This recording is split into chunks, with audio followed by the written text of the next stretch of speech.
All right. Hello and welcome back to The Capable Few.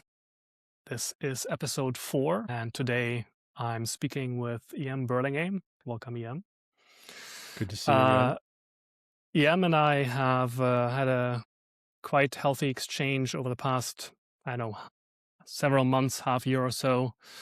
He was a very welcome and appreciated guest instructor at my Modern Minuteman cohort this past November, where he spoke about the responsibles and the resentfuls, where he helped my participants understand better what the nature of the game and the eternal war is that's being played and fought, respectively. And today we want to talk about a specific subject that goes into more detail on the competitive dynamics. Not even competitive, because competition really implies essentially a guardrailed form of struggle between people who are on some equal plane, but it's really an existential conflict often, or an ongoing war, if you want to call it that. And so that war, as I understand it from reading your article, is that between the true upper class, as you call them, which, if I understood correctly, are essentially those who inherit and steward intergenerational responsibility at the top of a given society's kind of responsibility hierarchy, if you will. And often, though not always, that may be, in fact, the royal family, or perhaps a slightly larger class than that if it includes true nobles.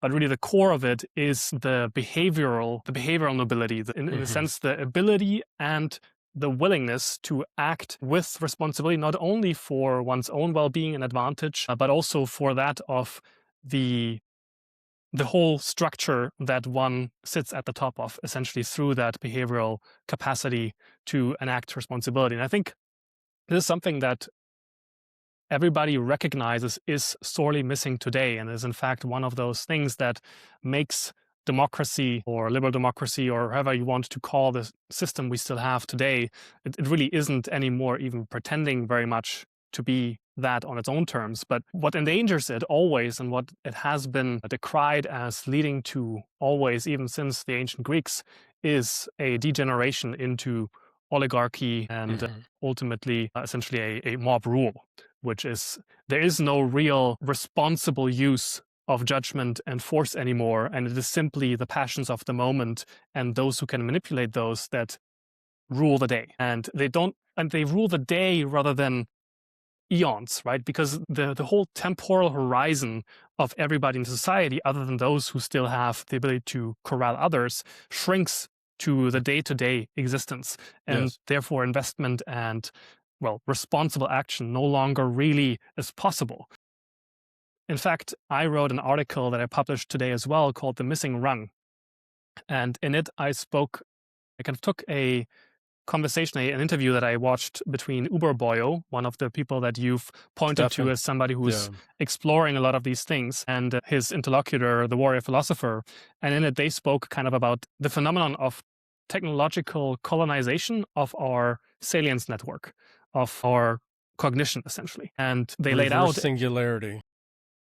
a kind of hierarchy of responses to that. The lowest totem pole being the gooner in Gen Z speak, right? Somebody who essentially just does little else than satisfy their low animal impulses in the moment, and is captured by this technological colonization essentially entirely, and is just a responsive appendage to that system. Then there's actually the trance above that. In some sense, they say they are above that because they are essentially revolting, or are revolting to some extent against a limitation that is just part of reality, and they're essentially Yeah. imposing their will over and against that limitation.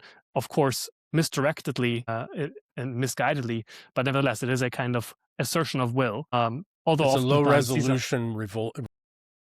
right, although oftentimes, of course, they themselves are little else but gooners, essentially, Yeah. who are being baited into the hazard of following this ideology or this behavioral pattern.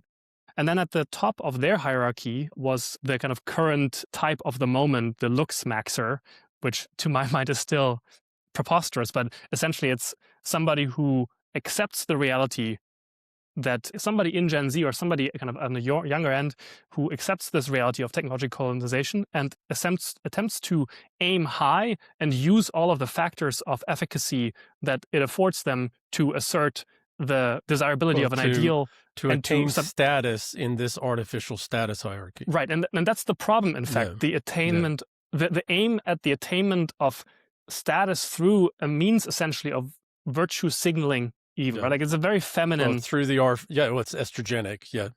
Exactly, it's a very feminine perspective and approach.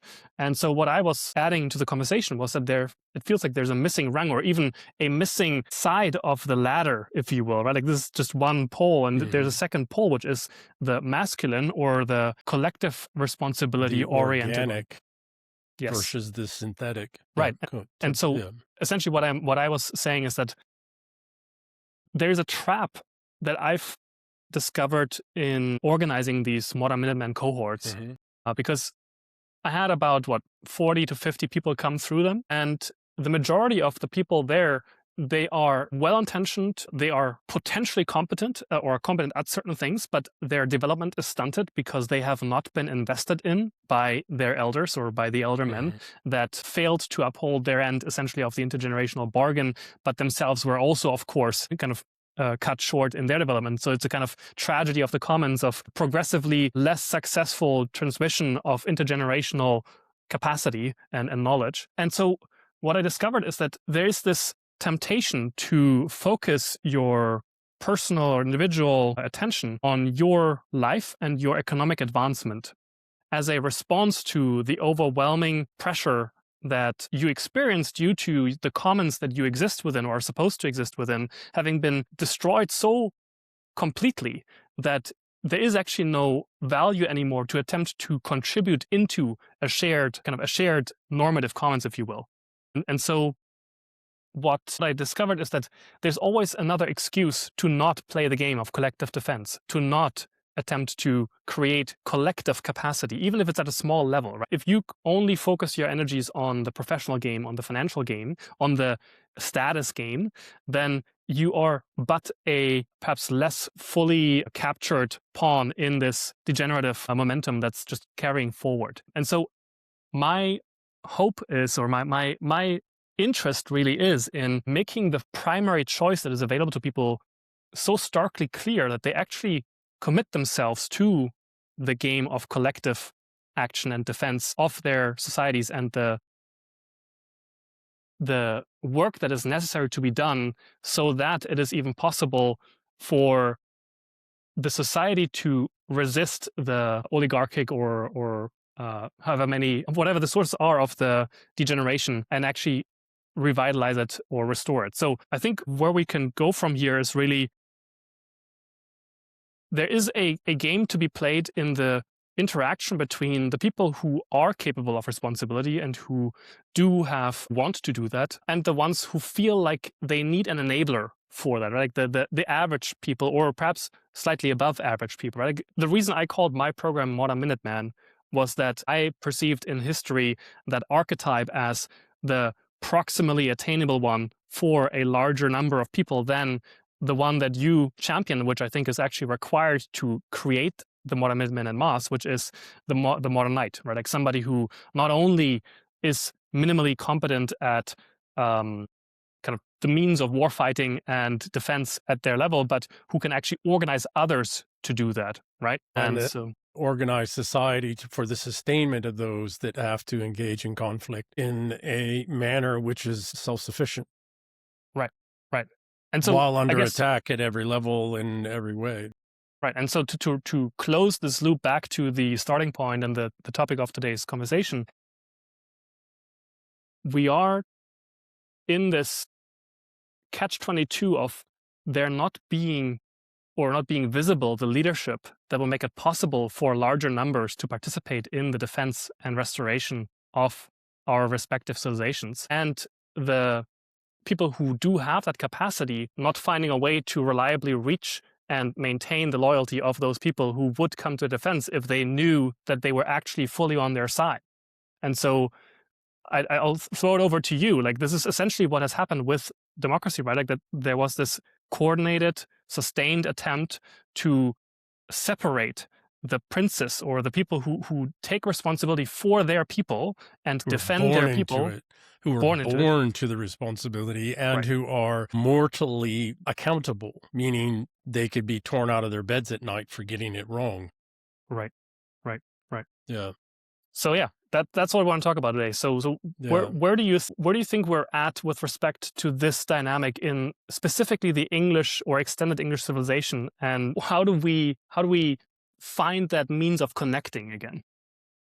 I think the reason, just a quick caveat, the reason we're focusing on the English civilization right now is one, because that's the one I was born and raised in, and my ancestors were for more than 1,000 years, but also because it's the one that is being set up for the complete and final destruction right now.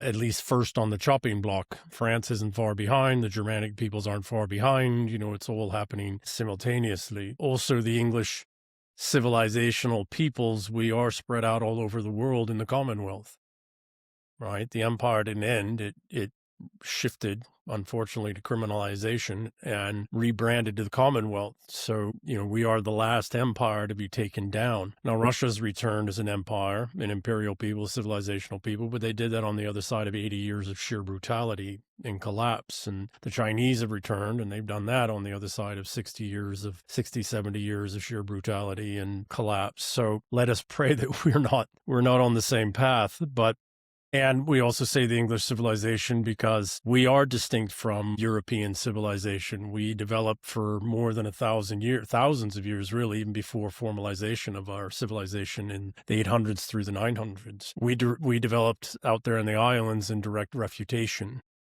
right, to continental European moralities and ways and power structures, etc. So that's just the reason why we're focusing on the English civilization. But again, all the other civilizational peoples, the Spanish, the French, and the Germanics, and the Latins, the Italians, etc., are all under attack, to say nothing of the Slavs and Eastern Europeans, etc., which is obvious because there was a bloody war going on there for 3 years.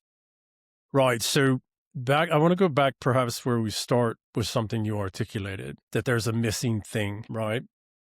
What is missing, it's there, it's never gone away, it's just not visible, is the organic status hierarchies. We are still mammals. We are primate mammals. The only thing that really differentiates us is the lack of hair. I say with no hair on the top of my head, but broader than that, it's the lack of hair on our body and the fact that we're linguistic. Some of the only, and the hips and all that kind of stuff, but for all intents and purposes, we are still primates. And that means that despite all of our fancy technologies and all of our fancy widgets and this ludicrous frickin' financial system and all of that, we're still just monkeys. We're linguistic monkeys, what makes it even more dangerous because we can use words and things created by words to hide the fact that we're still just monkeys, right? So whether we want to accept it or not, all the neuroscience that's been done over the last 100 years and really taking off in the last 40 years has demonstrated that we are very, very much like our primate cousins. Nothing's changed. And that's why so much of this research and work has been suppressed. So why do I say that? And I mean that right down to the neural level, neurochemistry, neurotransmitters, neuromodulators, right? All of that. We're very, very similar to our chimpanzee and bonobo cousins, close cousins. Why do I say that? Well, because when we look at them, we see the organic status hierarchies, and they're not so simple.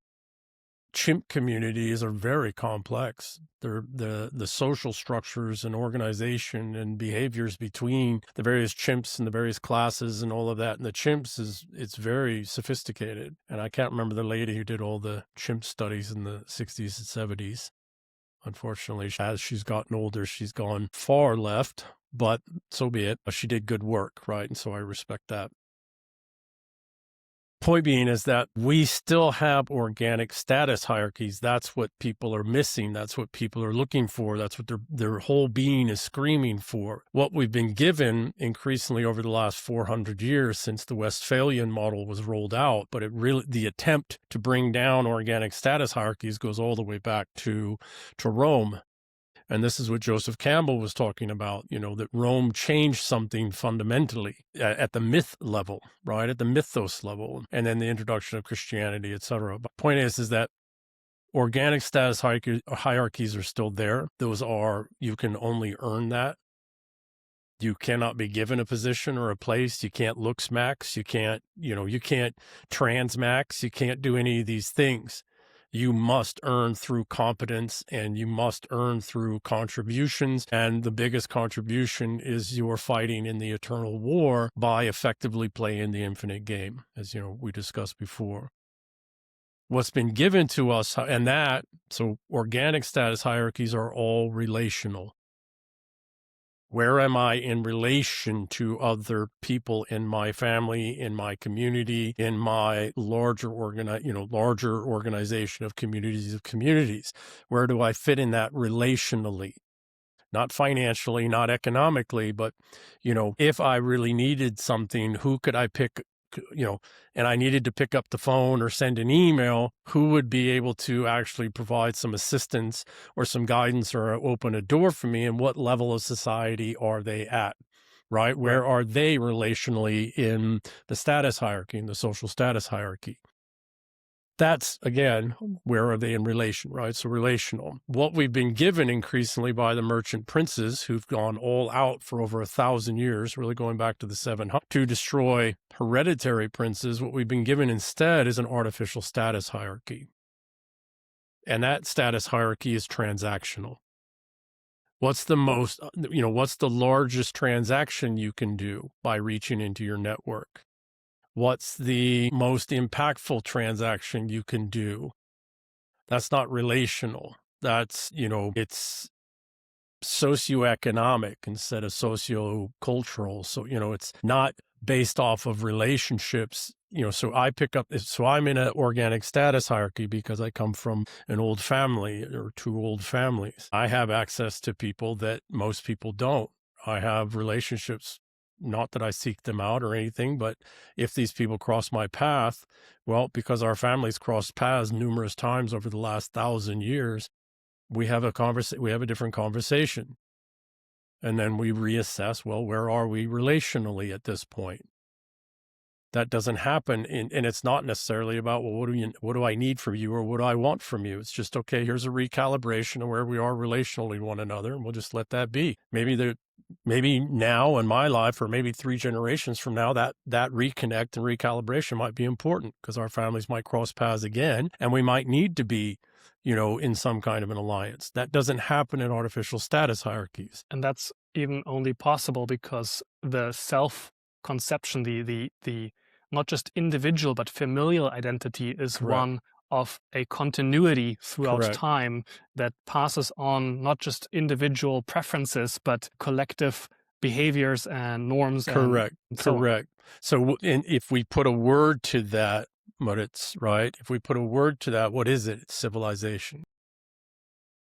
Right? What we are transmitting between one another, recalibrating constantly, and then handing forward the best we can in every way that we can is our civilization, because the complexity of the relationships of within, the relational nature of our civilization is reality. That is base reality. That is the organic status hierarchies in practice.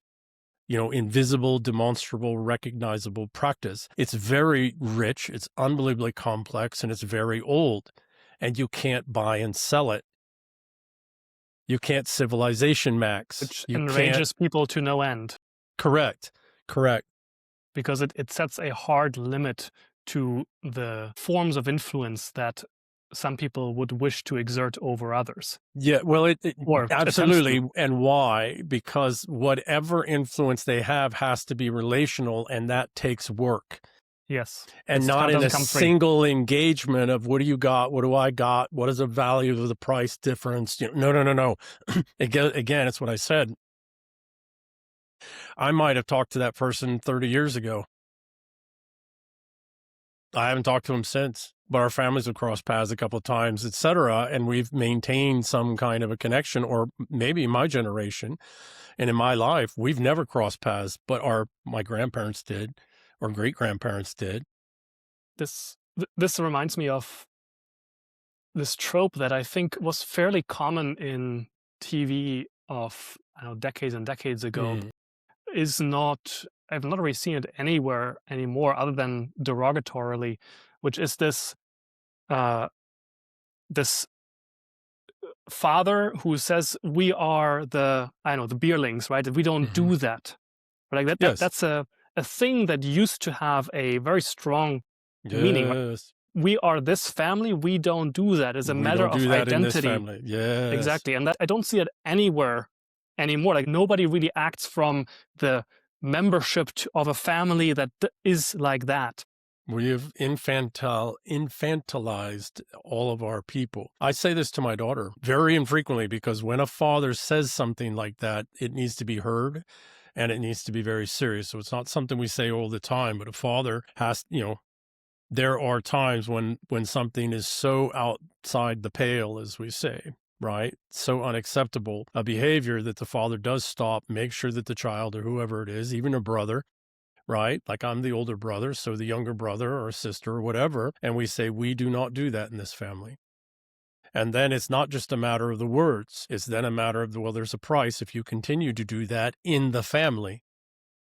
You are removed from certain things, certain decisions, certain processes, certain returns, certain rewards.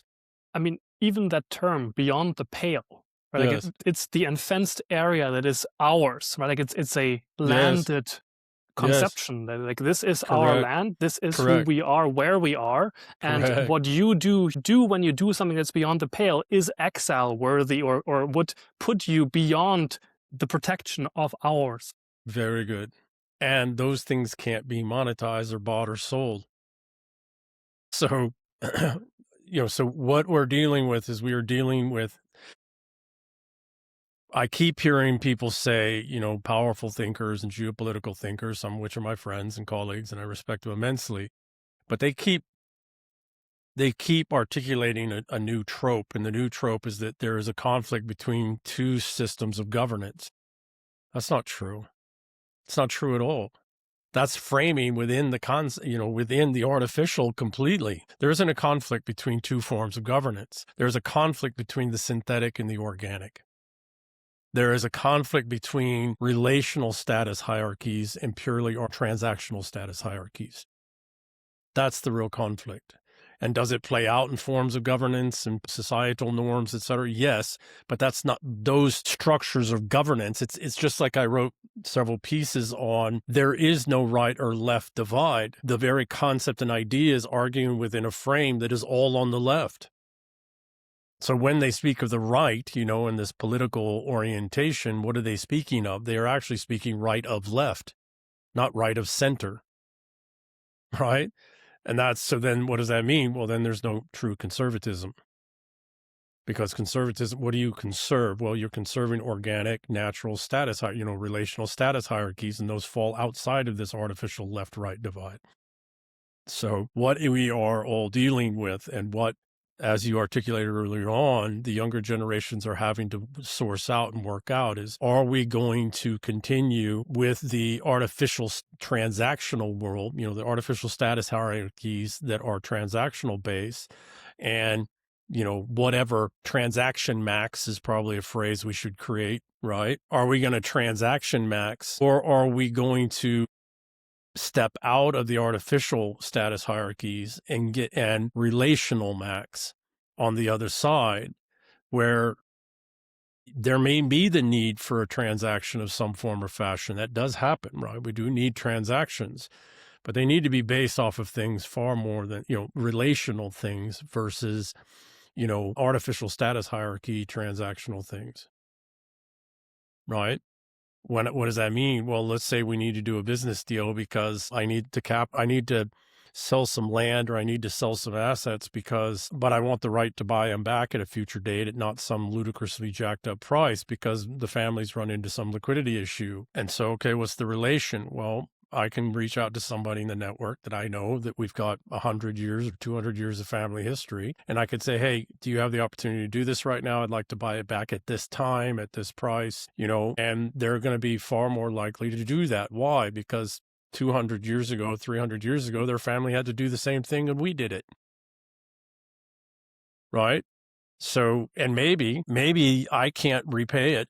I can't buy it back in my generation, but 2 generations from now, my grandchild has the wherewithal, whatever hardship we've fallen on, we've recovered from as a family, as an entity, and their ancestors and my ancestor and theirs honored that agreement.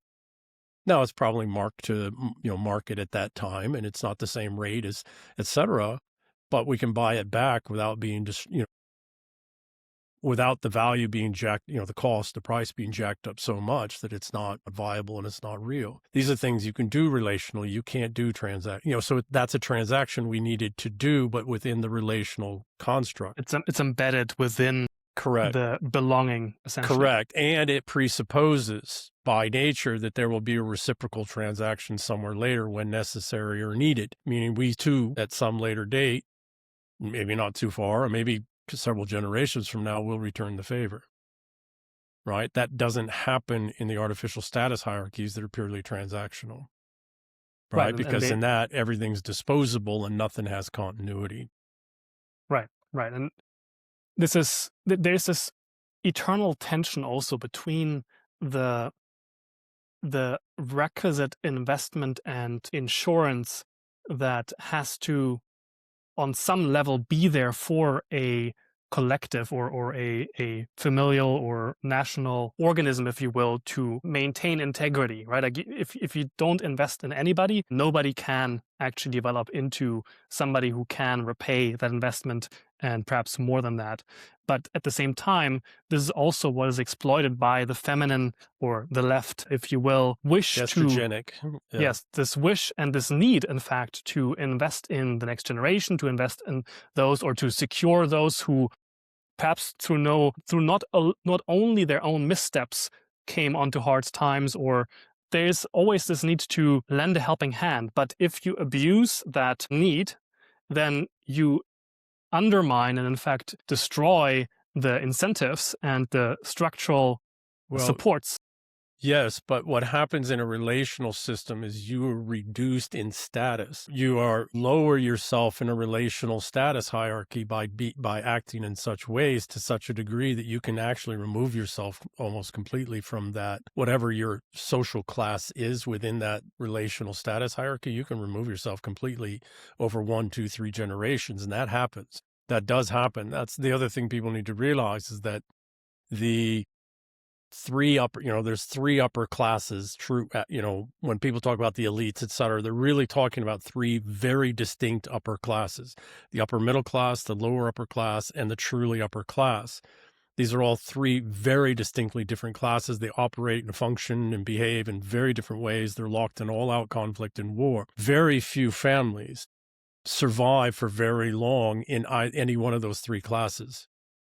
The upper middle class virtually never makes it into the lower upper class, and the lower upper class virtually never, in fact, almost never makes it into the truly upper class. But there's a big turnover in all 3 of those. Again, when people say elites, what they're really talking about is 3 different social classes, and they are very distinct. Give me 1 second.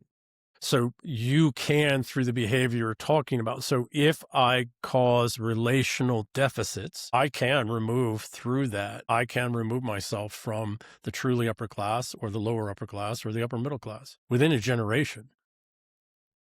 Right? Because relationally, and this is the thing I'm trying to teach to the daughters, relationally, everything is about trust. And you can't buy or sell trust. right? You cannot commodify. We try it, with all of our legal language and contracts. And, I was an investment analyst with investment banking for very large deals. Virtually my entire job was to figure out where the fraud was. And 99, and this is no exaggeration, I would look at 300 business deals, usually on average a month, sometimes more. But I would average about 300, 360 business deals a month that I would look at. Maybe 4 of them I'd actually start tearing into. 20 or so I'd set aside to revisit, and I might tear into like 4 of them. Out of all of them, the ones that I set aside, they were just the fraud, right? The abuse of trust was, I could pick it up quick, right? The other 20, I had to dig a little deeper. Where is the fraud? Where's the deception and the fraud? And then it's a matter of, well, how much deception or fraud? Is it intentional? Is it incidental, et cetera? And then you might get down to 4, 3 to 4. Usually I would talk to, maybe 4 companies a month about, okay, well, explain this to me, right? I might talk to the other 20 maybe one time, but the other 4, I might talk 2, 3 times. I might actually travel somewhere in the world and go sit down with them. And what was my job for the partners? My job was to sit down and figure out, can we trust these people? And this is no exaggeration. I've looked at thousands upon thousands upon thousands of deals and transactions and investment opportunities, not markets, but in the actual companies. And 99% of what I saw either was outright fraud, which was probably about 80. And that's a scaling of fraud, right? From just pure fraud to just portions of it was fraud. 99% of what I looked at had some form of fraud in it. Okay, what is that? Well, those are people who are going transactional. They're transactionally oriented people in the artificial status hierarchy. And even if the opportunity, even despite the fraud, and we could turn it around, we can say, I can't do business. I would tell the partners, yes, on the business case, minus these things, adjusting these things, this is actually a viable business opportunity. This is a good investment opportunity. Some of these are $3, $4, $5 billion, right? So most of what I looked at was from about 200 to 600 million, and then several, good number of projects up above the billions. However, I would then recommend, but we can't do business with these, I would recommend that we do not do business with these people because here's the deception, here's the deception, here's the deception, et cetera, right? So in a relational system where we're looking at a transaction like that, what are you trying to do? You're trying to earn trust. In a transactional system, you're trying to avoid any relational conversation of trust at all through these ludicrously complex, sophisticated legal agreements. And you're trying to make the other side forget things and essentially satiate their attention with such a tantalizing supposed opportunity, right? Like a bait essentially into hazard. Well, absolutely true. Also, so I'm going to use one case. I'm not going to say what it is exactly, but I'm going to use one case that comes to mind. And I think the guy's just gotten out of prison 15 years later or so. 3 major international law firms, 2, the top 5 accounting firms were involved, et cetera, in this fraud, and several major banks, real banks, major banks, layers and layers and layers of fraud. Something just didn't smell right in the very first conversation with this person. And so I told the partners to drag this out. We drug it out 2 years. It took everything we've sent through the attorneys, everything we sent through the big 5 accounting, KPMG and Deloitte Touche and PwC, et cetera, all came back valid. But something just didn't seem right. Eventually, it all pinged on a Japanese bank and a certain instruments of a certain type of instrument. Again, issuance of certain types of instrument. I won't say what it is. I met a guy at the Chinese embassy, German guy, at the Chinese embassy who just happened, his wife was good friends with the guy at that bank, the senior vice or executive vice president at that bank responsible for such things. And this guy's wife and her were good friends. So it had taken us several years to try and get in contact with this guy or figure out how to get in contact with this guy. So finally, we reached out to his executive assistant. And there was only certain things she could do, et cetera, structure. So she couldn't, tell us exactly. Give me one second. It's interesting. She couldn't, tell us certain things, but what she was finally eventually able to do, right, is she was able to talk to her boss, right? So this is hands, but she was actually able to get from him one statement, right? One statement. Again, I won't say what it is because people can work out, but what it did is that one statement invalidated the entire system and structure, meaning those instruments couldn't actually, so the instruments were valid. The certification numbers on the instruments were valid, right? And this is $7 billion, I think, 7 certain instruments.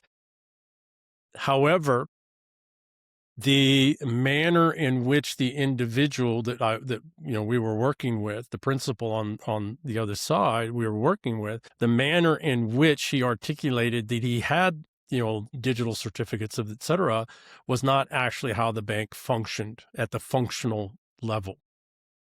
So we'd had 3 major international law firms, different, both parties, party and counterparty, accounting firms, big accounting firms, all validate all of it because it was all right. It was all real. And the bank validated it. Numerous banks, right? The originating bank, because those were valid numbers, et cetera. It took us 2 years in a randomness of meeting a guy at the embassy, right? And finding out that his wife was friends with the executive assistant for this executive vice president or president or whatever he was at this bank, to find out that this one little crucial piece was that that person didn't actually have signatory authority because there's no way he could have. So to your point, yes, there's the tantalizing, the lower level folks, the upper middle class folks, shall we say, and anybody. Well, the only people who get access to this type of stuff would be upper middle class at the lowest level. But it does tantalize, the lower upper class people to, this is a great opportunity. We do fraud ourselves, so we'll figure out how to work around the fraud, et cetera. So that's one way, right, to tantalize it. But the other side of it is this vast amount of documentation created by law firms and accounting firms and all of these people, banks, the banks that were involved, et cetera, not the originating bank, but the 2 other banks, party and counterparty banks, et cetera, all of which were saying, yep, this is valid, this is good, et cetera. It took me personally over a year just to get through the documents that had been created. And then, that's not so much the language, but then being able to reach into systems and structures and vet and validate that, this actually works that way and this works that way. And this person has the authority there and that one there. And then you get halfway through it and it all changes because the guy that's actually at that firm that does this, gets fired or he goes to another job or whatever. And now you got to, right? It took 2 years plus of patience just to get through the complexity of the documents. And if I hadn't been the kind of irascible, half Scottish guy that I am, the bastard child, somebody would have gone for the deal. And they would have lost, I think it was $700 million in cash, because that's what was being asked for these. I think actually it's more than that, 1.3, 1.4 billion in cash, which was being asked for, the utilization of these instruments. This makes me think of this, I think, notion that in different classes there are different ambitions. Yes. Right? And there are different incentives. Yes. The more that you are surrounded by a specific set of incentives that are most salient to you, the most you conform yourself in behavior to those incentives over time, unless you have some other source of kind of withstanding that ongoing pressure, right? And so I think, as far as I can tell, at the very top, at the true upper class level, they know, not just individually from personal experience, but familially from generations of handed down knowledge, that you cannot ever get something for free. Yes. That and that the true work and sacrifice that is required to do something properly cannot or should not even be aimed at, gotten around, if you will, right? Because if you do, you expose yourself to liability, to risk, to attack, to all of these things. So I think this is something that the lower than true upper class don't really understand, or when they do understand it, they resent that fact and they attempt to get around it, right? Because their means of influence are not actually behaviorally to just simply act from responsibility and therefore get the just rewards of the responsibility, but theirs are to essentially use their means of influence to shift things such that they come out on top, regardless of whether they were the productive driving force of that or not. Yeah. So, okay. So wonderful. So that brings us to, let's explain the ambitions of, and I want to caveat one thing first, though. There are incredible people in the upper middle class. We need them. We need the upper middle class.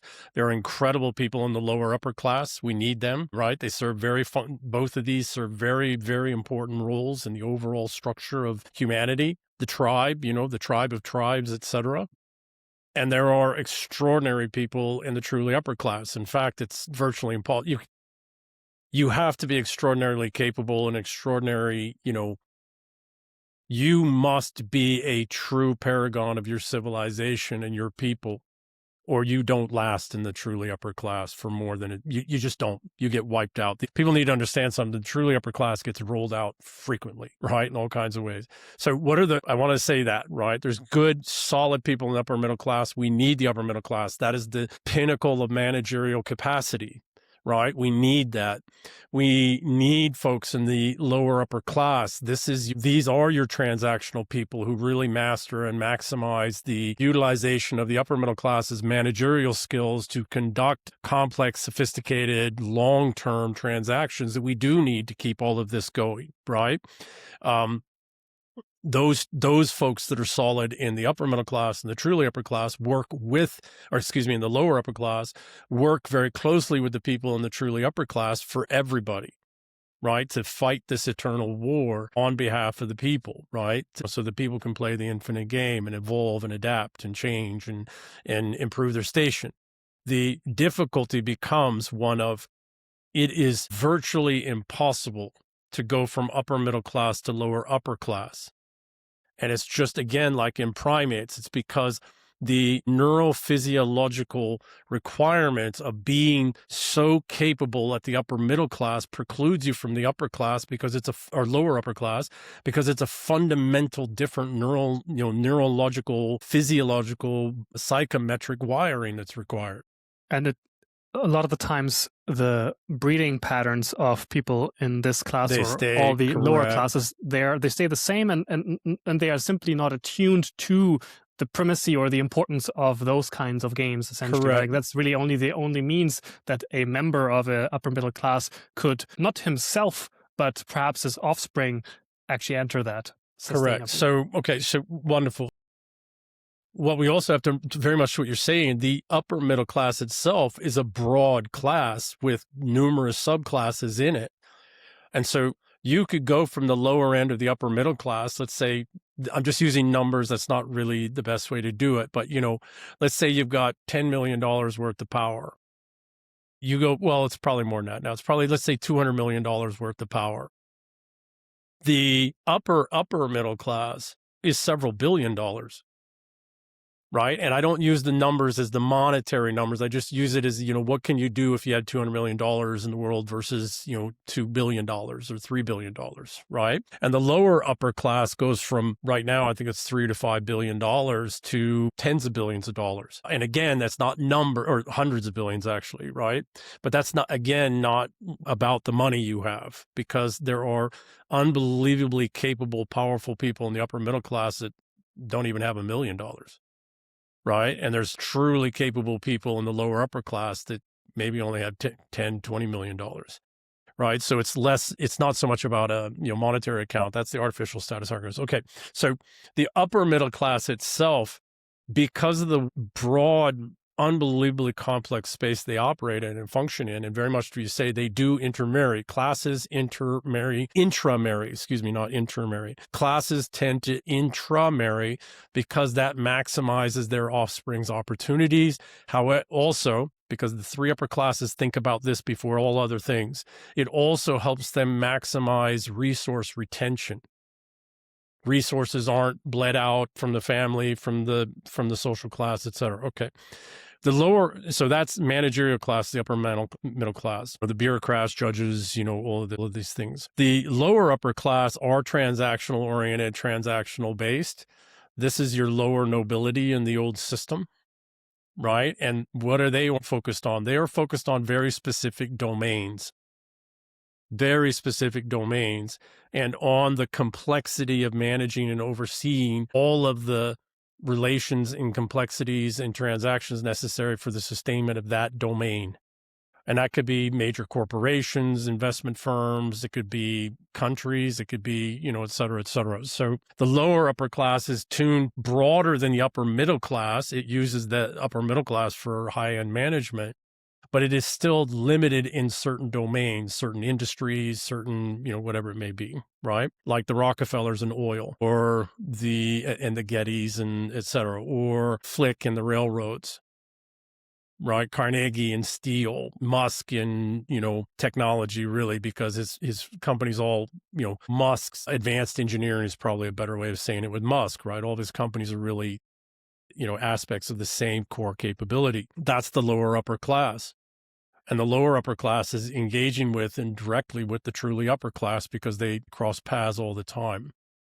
Right. And with the upper middle class, well, it's almost virtually impossible to go from the lower upper class into the upper class. Now, sometimes you can marry in because you have extraordinary capacities, but in order to be highly capable in a domain or a very small number of related domains, like Elon is, right? He's the master of 5 overlapping related domains, all within the same parent domain, which is, advanced engineering. In order to, and again, the lower upper class is a broad spectrum from, let's say, again, just using numbers so people can understand, let's say 3 billion to 300 billion, right? That's a huge spectrum, and it's vast in terms of everything that happens there. So it's very, very, it takes a certain type of neurological, biophysiological, and psychometric orientation to thrive in the lower upper class. And we know that in Musk's case, for example, he had a particular certain kind of childhood that forced correct. a certain kind of adaptation, right? Correct. And he moved countries and had to fend essentially for himself for a long time. These are real kind of developmental trajectories that the true upper class is fully aware of how they have to proceed so that you produce reliably these kinds of people. Well, and also so you can identify individuals that you need to, now they got to earn it, but you can support and promote so that they can get into the upper, this is somebody who should be in the upper middle class, or this is somebody that should be in the lower upper class. And in the very extraordinarily rare cases, this is somebody that should be in the truly upper class. Right. So that's one of the things specifically the truly upper class is constantly doing if they're healthy and they're not completely under attack, which is what they are now and have been for the last 60, 80 years. And the lower upper class does it. They're constantly looking for talent to bring in. Musk was brought in. Yes, he had a unique child. This is a Gladwell's Outliers book. I don't think Musk's in there, but, the articulation you just had is that yes, most of these people that get into these, the upper middle class, lower upper class, or the truly upper class, you actually have to look at the 5-year window in which they were born, where they were geographically born, who their family was connected to, and then see, right? And this doesn't happen in all societies, by the way. We're talking to some extent about civilizational peoples with a certain level of genetically diffused capacity, right? Well, and complexity. Something that people don't really know is like in the European case for millennia there's been the culling of essentially the criminals, right? The people who have such low impulse control and such undirected aggression that they were essentially taken off the genetic table 1 entirely. to 3% per year. And so we had a pacification of the population as such. And then that also meant that through outbreeding and through the outlawing of cousin marriage, essentially, we also made everybody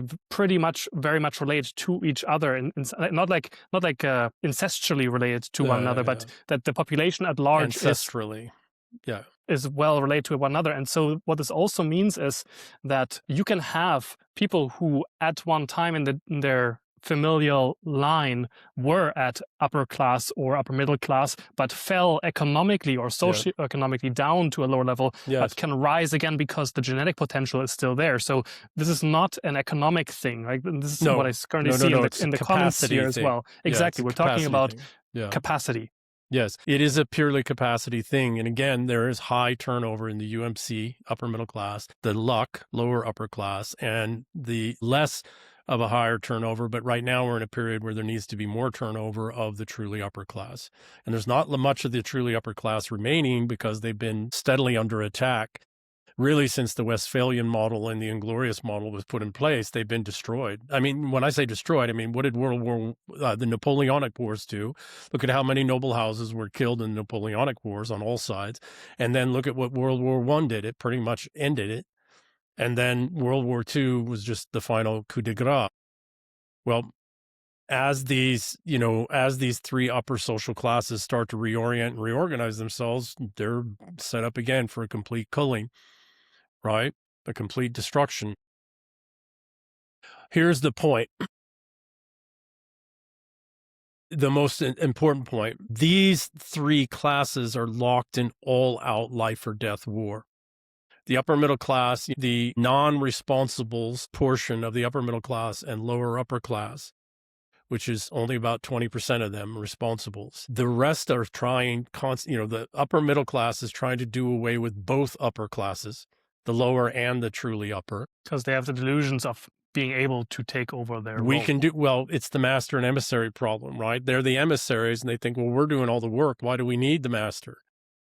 Okay, well, historically, every time the master's been done away with, everything collapses into chaos and destruction and violence, right? Because it turns out the upper classes do serve very, very, very, very critical roles. It's like, look at a chimpanzee pack. Look at wolf packs, right? Remove the alpha, or not even just kill the alpha, kill enough of the strong betas. And people need to think, when we think beta in animal species, in humans, this is a complete misunderstanding.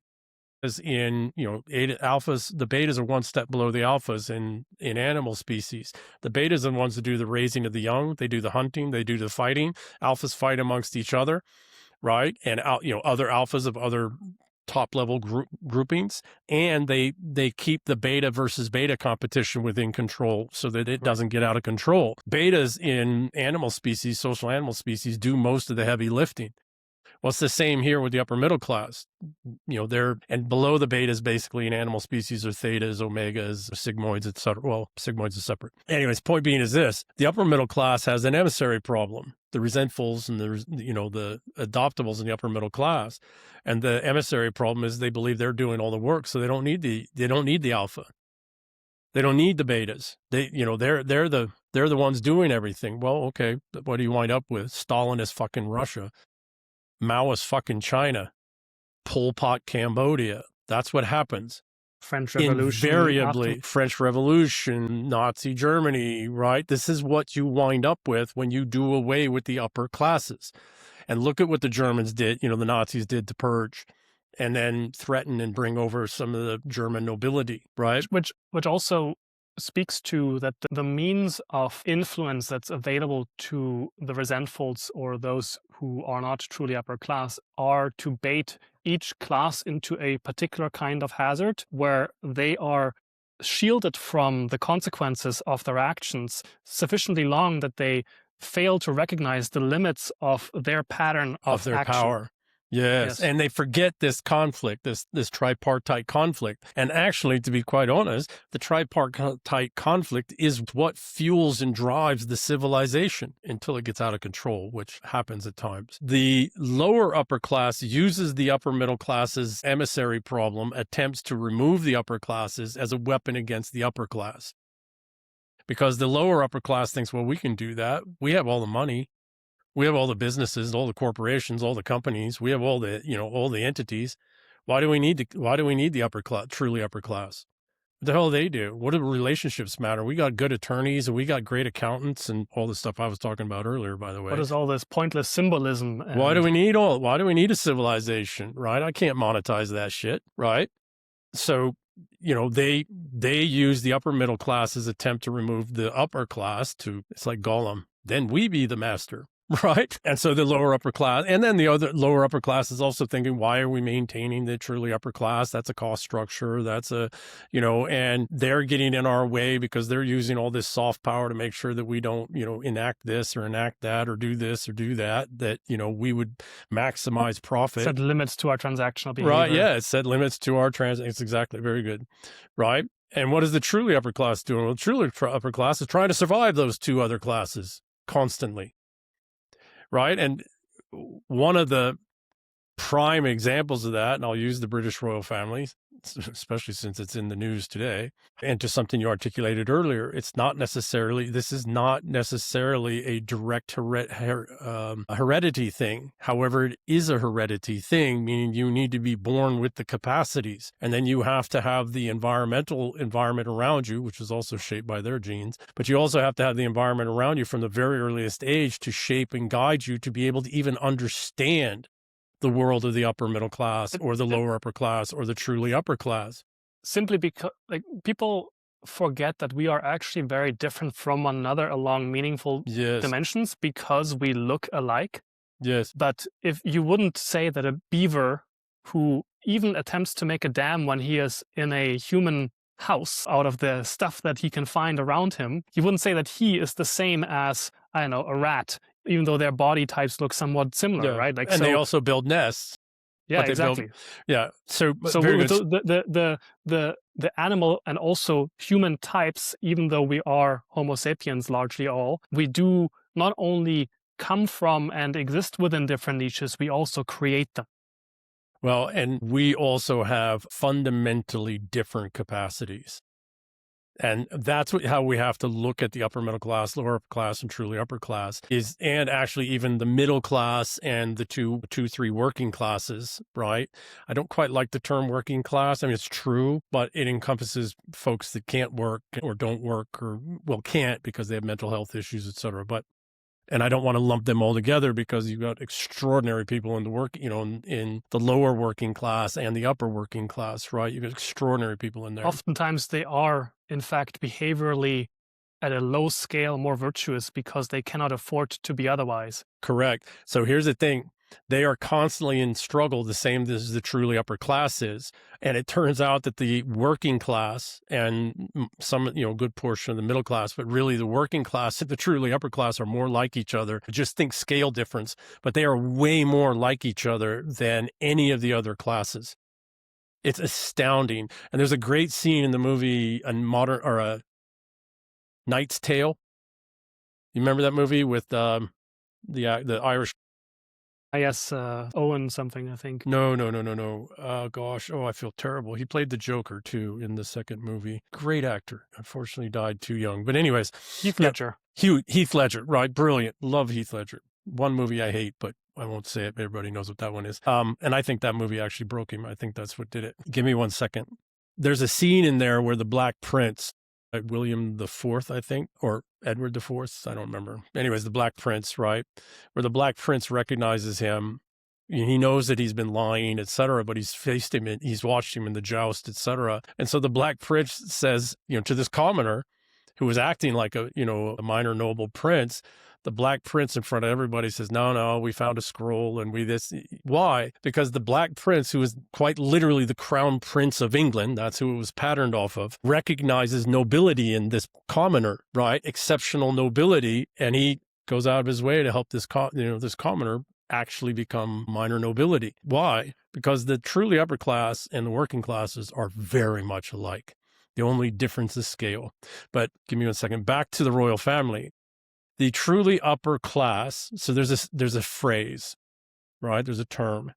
And the term is re-strengthening the chins or plussing up the chin, right? So you have to plus up the chin. And that means you got to bring in blood from outside your social class, right? Okay, what did the royal family just do? Kate Middleton's what? Her Royal Highness, by the way, but Kate Middleton's from a commoner family, but that's not a common family. Look at the Middletons. Right? Kate Middleton's family, to what you're articulating, they have all the capacities, right? Of not just nobility, but truly upper class, royalty. That wasn't an accidental or, it was plussing up the family line. Now, here's the other crazy thing. William, His Royal Highness Prince William, would be the most English king we've had in, I think, 300 years, maybe more. His son, Prince George, right, I think. But his son, the third in line to the crown, would be the most English king we've had in like 800 years, 900 years. So the Middleton family, and again, to what you're talking about, okay, well, why does the Middleton family have so much capacity? Because at different times they have married into the royal family. They have married into truly royal upper class before. And the Middleton family is a family that used to be well, that's not true. They've been upper middle class and lower upper class for 1,000 years. Right. So we need to plus up the chins right now of the truly upper class. And we need to support, protect, and defend the truly upper class against this all-out conflict of the upper middle class and lower upper class that are going all in on burning forever the truly upper class to mask and hide its own sins. And I want to emphasize again for the benefit of the viewership, because I see comments in the chat that seem to betray a misunderstanding, and I think a resentful one at that, which is we're talking about the true upper class. We're not talking about people who simply currently sit atop the totem pole, if you will. We're talking about people who We're talking behaviorally, about a class. Yes. yeah. Who behaviorally, and there can always be people who stray from that path, even when they have been brought up in that sense. So we're not simply saying everybody who's above you in finances or station is your automatic batter and you should humble yourself before them and do as they say. We're talking, identify the people in those classes by their behavior who are worthy of that station. Correct. And cooperate with them in ways and support them and have them support you in ways that are possible. So let's use the current thing with Prince Andrew. While he was born into the truly upper class, he's lower upper class. And he was vulnerable to the siren call of lower upper class peoples and upper middle class peoples to articulate to him a way that he can improve his power position.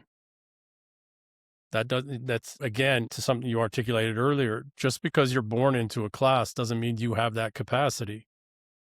And as sure as hell, if you don't have that capacity demonstrated and proven, then I don't have any obligation whatsoever to respect you in that position.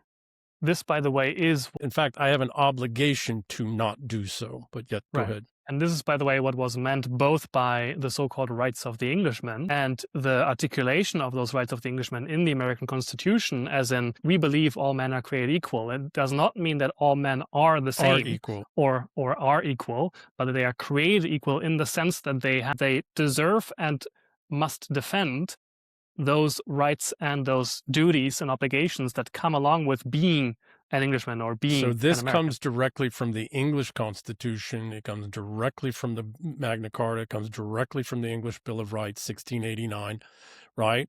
The American system comes directly from the English system. It just refined it and codified it into, okay, all men are created equal with one respect. All men must be given, if they work for it, the right to upward mobility to the highest level that they are capable. Not given, but every man is born, no matter what station he's born at. He is born with the right and privileges, God-given rights or privileges, whether you believe in God or not, but they are born with the innate right that no one should take from them. And anyone who tries must be crushed. But everybody is born with the right to improve their station through their own contributions.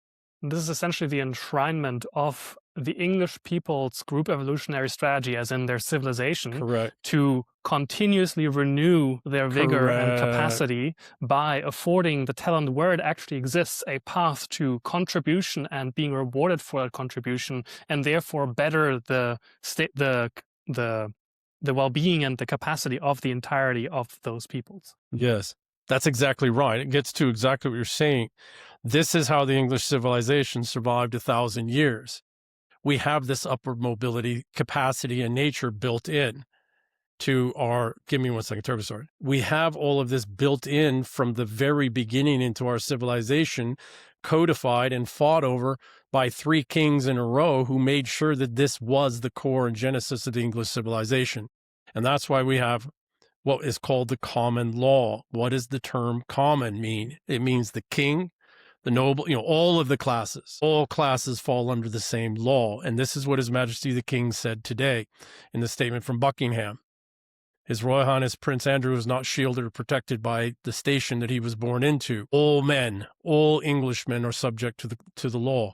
I didn't see that. That's beautiful. It's a statement from Buckingham today, and it's absolutely the case, right? And we fought this out numerous times. Every couple hundred years and every 400 years, we have a knockdown, drag out, bloody fight to, ensure that the upper middle class and lower upper class and those who fell from the truly upper class don't destroy the whole system that then denies the common man, the common rights and privileges to earn station through contributions.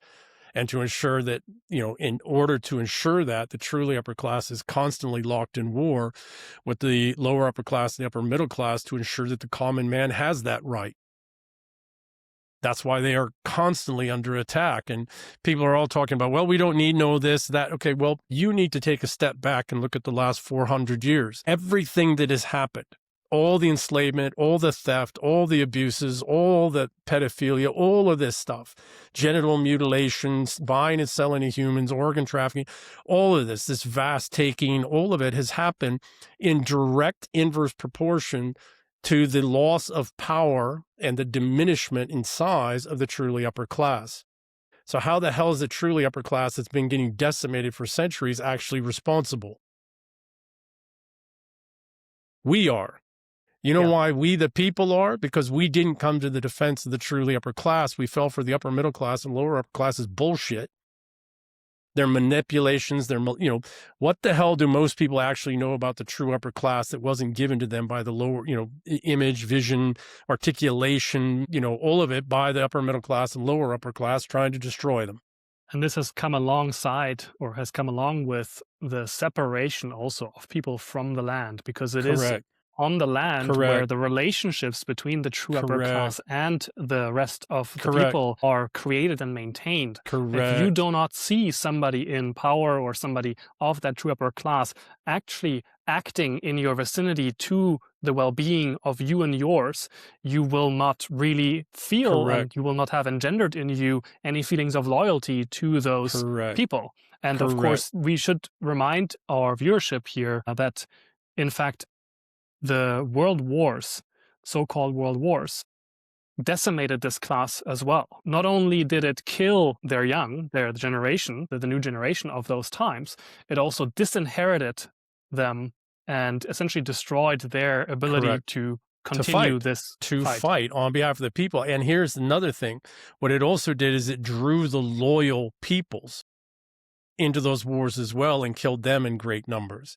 People really used to be the case that populations fought against population. It used to be that the military capable people fought against the military capable people, which used to not include which was all classes together, right? It's only been since World War II that the peasants are fighting peasants on behalf of, the UMC and the LUC. Right? Before the TUC led. Look at World War I. Even look at Mad Jack Churchill and World War II, etc. Right? They led their men in combat and they died with their men. Right.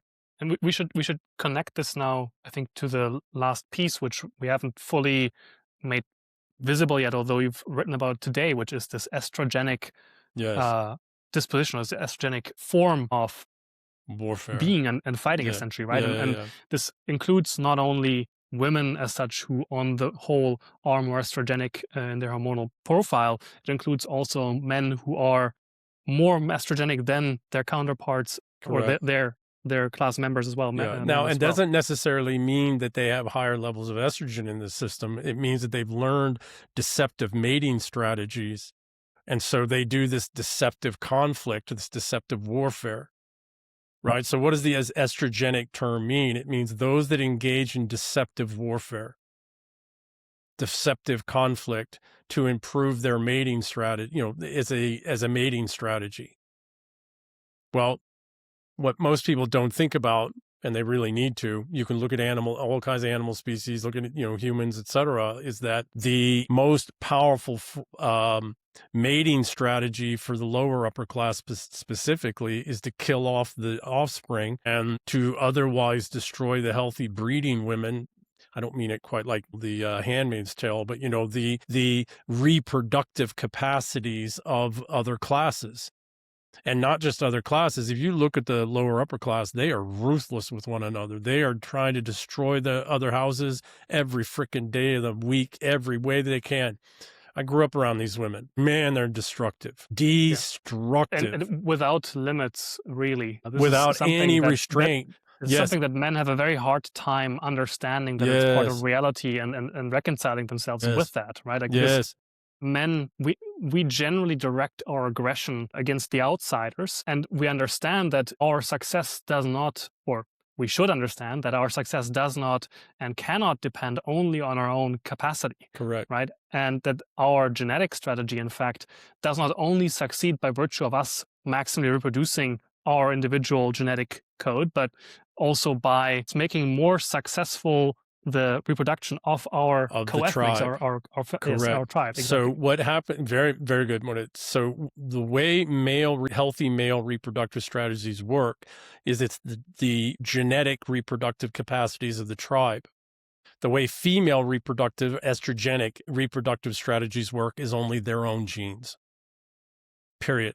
Now, you do get some healthy women, healthy women at different social classes who are not that way, who do, fight against their own base nature, et cetera, and realize that they need these other people, right? And they try to find ways to make room for them. And then there's unreal status hierarchy stuff in the world of women that men will never fully understand and will never participate in, et cetera, right? Give me a second. So, yeah, very good. Unfortunately, we have unhealthy males of every social status who do deceptive mating strategies by supporting the worst women's behavior in the female versus female genetic competition. And they do it intra-class and inter-class, right? The sneaky fucker strategy. Correct. So very much what you're articulating, healthy male and the few healthy matriarchs, their strategy, genetic strategy, is to face the external enemy. The unhealthy mating strategy is to face the internal enemy, right? Even if you have to create and make that, figure out how to, right? And there's a great episode in the last season of Vikings about this, actually. This, by the way, is also why marriage is one of the most pro-women institutions there is, which is something that eludes everybody, essentially. Yes. I mean, why has marriage survived as an institution? It is not an automatic thing, right? No. We do have investment into one another, into the coupling, but that is not universal, not in the animal kingdom and not in humans as well. It is a institution that survives because it essentially locks the two complements of that relationship, but also all of the participants in that institution that practice it, into a cooperative structure where we say, these are the limits within which our genetic competition takes place. And when you violate those limits, you are making yourself, beyond the pale, essentially. Yeah. And so this makes it possible for cooperation, which is required for the production of economic success and so on, to actually take place at a large enough level so that we can afford to cooperate with one another and defend the tribe and kind of do more ambitious things than just individually or familially succeeding. It also, so completely agree with all of that. Further, it does two other things. One is it forces the requirement of the two partners, male and female, to figure out how the world of man and the world of women can collaborate at the scale of the family, but also then on the larger scaling. It also, in that, forces the two of them to learn how to conduct themselves in such a way that they can maintain and continue to expand upon trust. Meaning so what does that mean? You borrow upon the society and the civilization's norms in order to self-restrain yourself so you don't conduct behaviors or commit yourself to behaviors that are, one, destructive to the family, two, destructive to your community, thereby lessening and weakening your defensibility, your mating strategy successes. But what is at the core of that is that you are required to work on how to, despite all the external and internal forces, The costs, to the develop frictions. trust. Correct. And so what does it do? It forces the individual, male or female, and then both, to self-restrain. And It's not to externally forced upon you, it's self-restraint. and you are rewarded with the opportunity to have offspring, to have a family, to Correct. have kids. And to be trusted by other families that will Right. come to your defense because they know that, because they can see the trust that you've worked with one another. Right. And how you've overcome the natural, internal struggles. And they're like, that's a family worth protecting, because I have as another family, I have the higher ability to trust that family because I can see how they've handled Right. their It's own. demonstrated. It's not Correct. just asserted or signaled. Yes. Correct. And this is, in fact, exactly how we can kind of close the loop again to the upper classes, right? Like these are simply the true upper class is simply the kind of family that has succeeded at that Correct. challenge Across the a longest and the long most. stretch of time. Yes. Yes, absolutely. And when they've gotten it wrong, or they've had members, they cast them out. Right. Right now, they have to be careful, because the upper middle class, lower upper class are constantly trying to, ensnare somebody in the truly upper class, trying to besmirch them, filing frivolous lawsuits. I have actually only 2 truly successful friends, truly successful, that have not had at least one completely fabricated lawsuit, sexual assault or sexual abuse lawsuit, by males and females, by the way. This just doesn't happen from just women. Males file these lawsuits too, right? There is an entire industry based off of, with lawyers, courts, etc., media personalities, papers, newspaper, there's this whole industry about besmirching the name and credibility and respect of the truly upper class. Well, actually, all 3 class of the upper classes, right? Doesn't just happen to the truly upper class, but there's an entire industry that makes vast fortunes off blackmailing, each of these 3 classes with, completely fabricated lawsuits, which go in the press, and they go in the, somebody writes a paper, and it's a huge industry, and it is ancient. This goes back to the pharaohs. There's writings about this at the pharaoh, the time of the pharaohs. This is ancient. So yes, if one of our family members falls, we must cast them out, no matter what our social class. But we also don't immediately go to casting them out, because there's an entire industry trying to force us to do that with the very healthy and capable ones as well. Right. This is why laws around libel existed. Correct. And were important. Correct. And the duel was an institution that maintained the access to remedies to those kind of insults, which Correct. we could bring back, but we need to. Actually, I say this Yes. all the time. We bring back the duel a lot of, and by the way, women didn't tend to, necessarily duel, but women had to have a champion then. And then the men on their behalf would duel. Which then depended on them being able to actually get somebody to stand up for them, which means they would have had to been of benefit or value to them. Correct. Or Relational, not transactional. You couldn't hire, you could, gunslingers, etc., right? Right. But gunslingers, that was risky. They didn't tend to live very long. And you often would have the gunslinger turn against you as well. So, right, that's the mercenary problem that Machiavelli talks about. People really need to reread Machiavelli without your teacher telling you what the hell it means. Go read it yourself. Yeah. It's not what people have been talking about. Machiavelli was not talking about manipulate and control. He wasn't a 48 laws of power guy, which is all about manipulation and control. What Machiavelli was saying, if you're this type of prince, you're going to have to conduct yourself in this way. And if you're this type of prince, you're going to have to conduct yourself in this type of way. And here's why. This is how you're going to be set against. Do things that are going to be unpopular as well, Correct. But they are necessary. Because of your nature, your rulership style, and this gets to what we're talking about, right, with these 3 classes. Because of your nature, the upper middle class and the lower upper class are going to come at you in these ways, and other, sometimes the other, upper class or truly upper class are going to come at you in these ways. Well, they're going to use your lower upper class and upper middle class against you in these ways. So you're going to have to conduct yourself like this, period. And that's from, when he was writing that was from centuries of observation, not just him, but, predecessors, etc.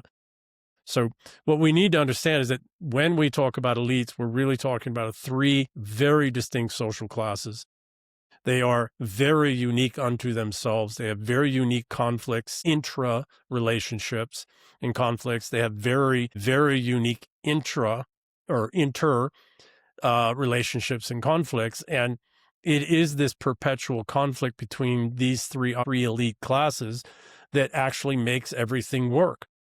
And ideally, and I think this is the generous reading that I've picked up from you of Trump's actions Mm, and the attempt to change the world order from the so-called rules-based international order, which really is the marketing term for the systematized raping of sovereign nations, yeah, to change it back to and forward into sovereign nations once again would mean that these classes are essentially forced to, on some level, actually be interested in their mutual and collective success. Because when they don't have those boundaries around them where the success of their corporation defines the success of their whole, of the whole. essentially, Yeah, yeah, you have constant defection from all against all, and therefore the continuous degeneration of the collective capacity and well-being, which is exactly where we have ended up now. correct. And therefore, the only process that reverses that is to once again make boundaries actually mean something and to create return to the civilizational core that Correct. is Correct. at the center of our capacities to do anything really, Correct. and recommit ourselves and say an unapologetic no when somebody attempts to depart from or bait us away from it. Correct. So loyalty. We have to be loyal. Are we loyal to the person? No. I'm loyal to the civilization. And if you are of a social class, I don't care if it's above or below me, but you are of the social class and you yourself demonstrably are loyal to the civilization, you will have my trust. And where and when needed, if I can, you will have my assistance, my participation. We were convinced 400 years ago, which was a process that happened 600, started 600, the messaging, the narrative crafting 600 years before, in 1054 really is when it took off formally. We have been steadily convinced that, these are not, that our civilizations are not worthy of our loyalty. And therefore the organic status hierarchies and those who happen at this time to be filling those status hierarchies are also not worthy of our loyalty. In that same time, we've gotten to the point where we own nothing. We are slaves, tax, wage, and debt slaves, and they are now openly buying and selling our children, males and females, by the way, which is another thing that really angers me. It isn't just girls that are sold in these sex networks. In fact, it's a little bit more boys than it is girls. We never talk about that. And that is something we need to address because it goes very, very deep into how powerful this estrogenic warfare is and how disposable boys are, males are, such that we don't even talk about that more than half of those sold into sexual slavery are male. Right? This is how deep this estrogenic warfare goes. And oh, by the way, all these things we know about, all the things that we get angry about, that is told to us by the upper middle class and the lower upper class, who are the ones investing in it and conducting in it and benefiting from it. The truly upper class, except those few who fall out of the truly upper class, do not participate in these things because they lose legitimacy immediately and they don't last very long. When I say not very long, I mean like a generation, two at most, and they're gone. Right? Now, that again, so the true upper class does not participate in these things. They get painted with it all the time by the lower upper class and upper middle class, right? Most of the stuff that they're doing is also show to paint the picture, but they do enough of this evil shit for it to be real, right? For it to be genuine. And then they project it on the truly upper class. Why? So they can maintain this lack of loyalty from us, the people, and from the responsibles in the upper middle class and the lower upper class, because there are responsibles there and we do need them there and we need all of this, right? So most of what people think they know about the upper class, they have no comprehension or idea that that is a carefully crafted psyop that goes back thousands of years. Again, the period of the pharaohs, the Sumerians, and all of them talk about it. This upper class warfare has been going on forever, ever. And you don't even have to think about upper class. Look at it in your own damn families, right? That's another thing that gets me. I'm a little riled right now, actually, coffee and etc. But everybody's people are running around. We don't need no upper class. We don't need no boss. We don't need this, right? I don't need no man, etc. You can't even hold your own damn family together. How the hell are you going to hold together millions of families? Right. Right?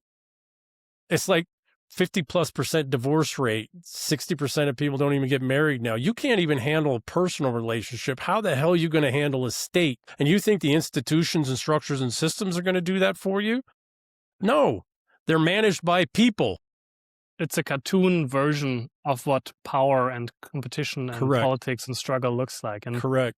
it is exactly this kind of consumer mindset, this consumer mentality that pervades the political talking spheres, really, that I want to have a hand in offering the few among those who are participating in it a means of exiting, because that does not deserve your attention and your energy. If you participate in the game of political consumption, you don't matter.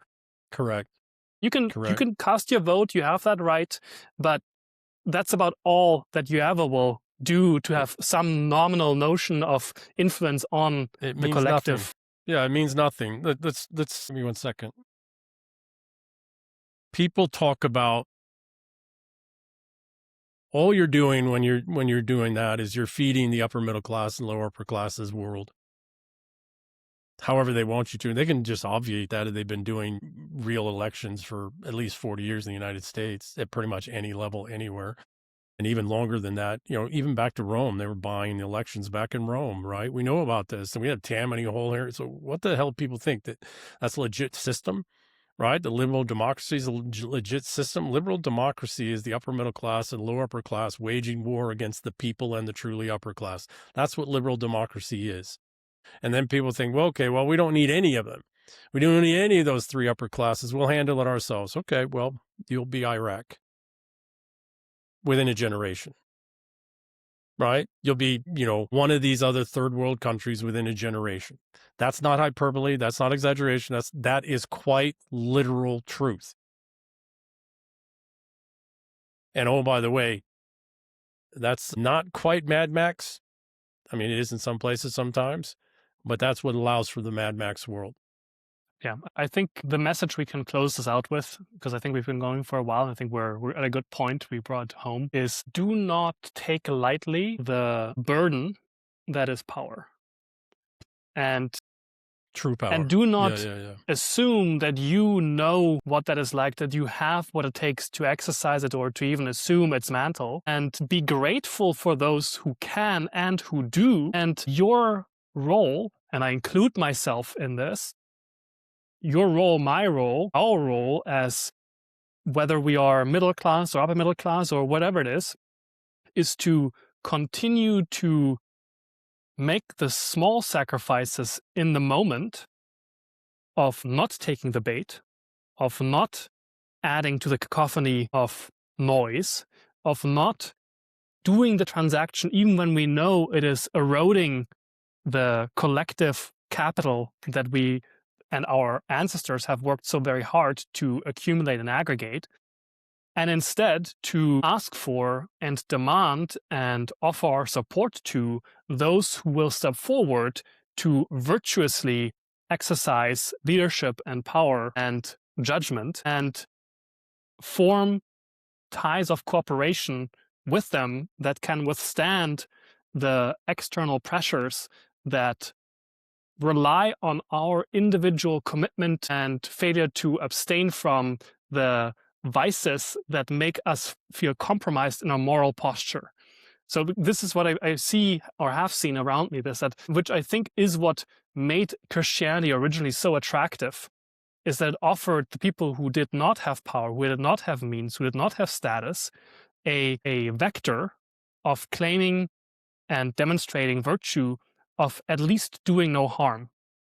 And so if there's anything that in Christianity we should and can maintain, even though I am not a Christian, although I do have Christian friends and brothers in that sense, it is this sense of contribution to the common good that can include everybody regardless of their station, and that asks of all of us to hold out just a little longer rather than take the personal small benefit right now at the cost of the collective capacity.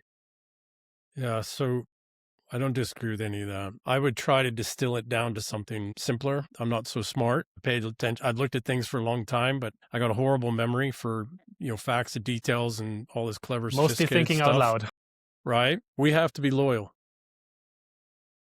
I'm not loyal to it. As I said, I'm a former military guy. I've also been, a junior guy in firms and other things, right? I've built companies and all that.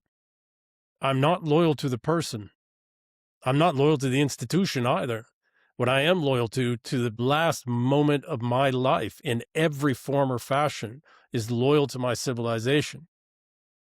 And I'm English. I'm English civilization through and through. Born here in America, and I'm American. I'm loyal to America. I've fought in its wars. I will again if I need to, right? But what is America? America is the latest, greatest expression of the English civilization, quite literally. I am a loyal Englishman. I am loyal to my 1,000-year-old plus civilization. It is not the German civilization. It is not the Iberian civilization. It's not the, Frankish civilization. It's not the Latin civilization. It's not. I respect and honor them, but those are not my civilizations. My civilization is England and the English, and that includes the Scots and the Irish and the Cornwallians and the Australians and New Zealanders and Canada and, South Africans, etc., right?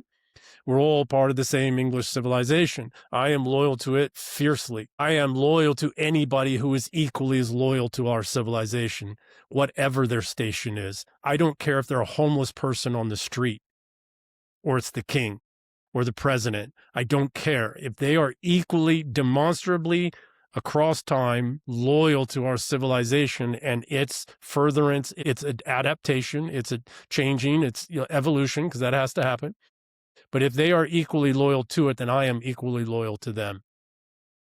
And we have got to be loyal, because loyalty is at the core of relationships. Without loyalty, you don't have trust. Without loyalty, you don't conduct yourself in such a way worthy of trust. And then you don't have a relationship, right? So the transactional nature of the world that we live in is what we must reject, because there is no possibility in any form or fashion for loyalty there. None. I mean, it completely obviates it. It thinks it can replace loyalty with contract. Well, contract's only as good as your ability to enforce it. Whereas relationships are my ability to enforce a relationship is based off of my loyalty and trustworthiness. And if there's some impugnment, somebody attacks that, I can demonstrate, usually, quite easily, that person's lying. That's total bullshit. Here's how. I can't do that in a transaction in court, in legal documents, etc. Look at all these people who get away with all this shit legally. You can't do that in a trust-based, loyalty, trust-based, relational, trust-based society. Well, that's what our civilization's about. What our civilization is not this amorphous thing. It's all the many millions upon millions upon millions of engagements that humans have had where people have tried to make people disloyal, where people have tried to lie and confuse in this estrogenic, deceptive way to get us to not be loyal to one another. Our civilization is this repository of vast amounts of information about how we remain loyal. What do we remain loyal to? How do I remain loyal if the truly upper class has gone rotten? Well, I'm not loyal to them. I'm loyal to the civilization. What I do need to do is I do need to work on replacing them, because we do need a truly upper class. We do need a lower upper class, and we do need an upper middle class, because anytime you get into complexity above a certain level, those things are, and again, you have them in your own families. The same structure, right? The same hierarchical structure is within ourselves individually in the identity stack, and it plays out in our families, in our personal relationships, our family relationships, community, and it scales all the way up. This isn't something that's imposed from the outside. No, this is a Mandelbrot fractal that comes from within ourselves, right? And so where's that first loyalty lie? And this is probably a good place to stop. The first loyalty I must maintain and daily earn, minute to minute, is loyalty to myself as a good Englishman. I have to control my impulses, which as I'm getting older is a lot less anyways, right? But, I have to conduct myself in such a way that at any point in the day or at the end of the day, I can rely upon and trust myself. Yeah. Right? You start demonstrated capacity, demonstrated moral capacity Correct. is what fundamentally limits your ability to project certainty, to project confidence, to attain trust. Yeah. Correct.